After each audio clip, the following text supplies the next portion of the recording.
In the heart of an ancient world, a king was crowned not just with gold, but with wisdom itself.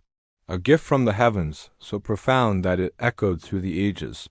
This is the story of Solomon, the wisest man who ever lived, and how even the brightest light can be shadowed by the human heart. His reign began in a blaze of glory.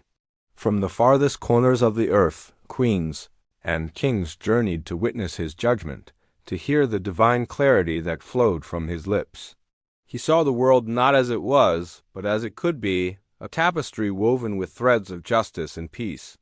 Under his hand, a kingdom flourished, and at its center, a magnificent temple rose, a testament to his devotion, its walls plated with gold, its chambers echoing with hymns of praise.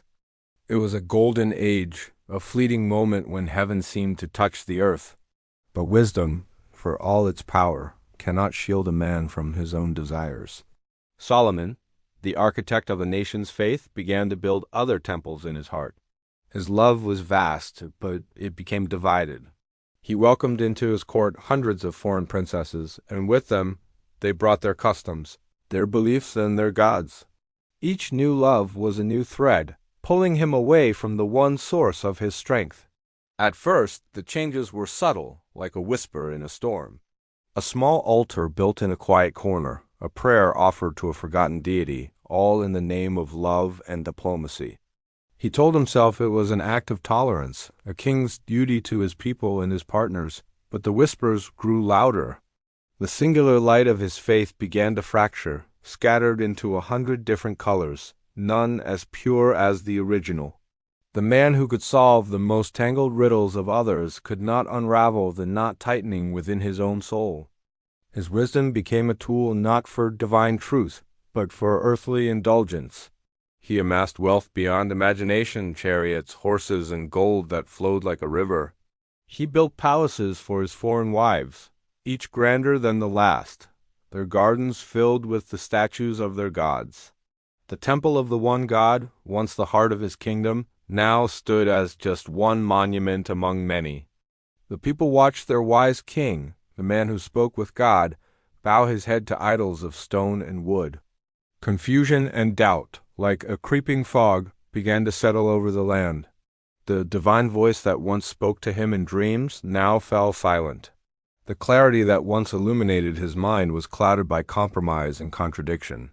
He had everything a man could ever want: power, riches, love, and knowledge, yet a profound emptiness began to hollow him out from the inside.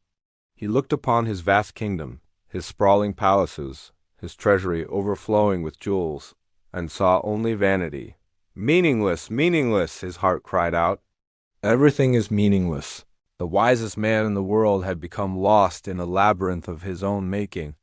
He had tasted the sweet fruit of divine knowledge, yet he had also drunk deeply from the bitter cup of worldly desire. In his youth, he had asked for a discerning heart to govern his people. In his old age, he looked back and saw a heart that had been led astray by the very world he sought to master. He had gained the world, but in the process, he had begun to lose his soul. It was in this twilight of his life, surrounded by the hollow echoes of his glory, that Solomon found his final piece of wisdom. It was not a grand revelation that shook the heavens, but a quiet, humbling truth that settled in the ashes of his pride. He picked up his pen, not as a king, but as a penitent, a seeker who had walked the long road home. He wrote of the fleeting nature of pleasure, the futility of chasing the wind, and the emptiness of a life lived for oneself. And in the end, after all his journeys into darkness, after all his complex philosophies and grand constructions, his conclusion was profoundly simple. It was the lesson he had known at the very beginning, the truth he had forgotten along the way. "Fear God and keep his commandments," he wrote, "for this is the whole duty of man." Solomon's story is not just the tale of an ancient king. It is our story. It is the story of the human heart, forever caught between the divine and the worldly. We are all given gifts, sparks of light and wisdom to carry into the world. Yet how easily we can be distracted by the glitter of gold, the allure of power, or the thousand voices that call us away from our true north. We build our own temples to lesser things, forgetting the source of our strength. But Solomon's journey teaches us the most hopeful of lessons, that no one is too wise to fall, and no one is too lost to find their way back.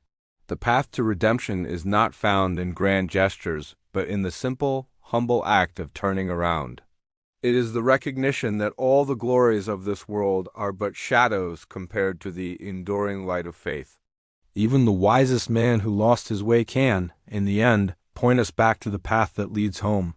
For the greatest wisdom is not in never straying, but in having the courage to return. Thank you for joining us on this journey. If this story resonated with you, please consider subscribing to God Story Reborn for more tales of light and rebirth.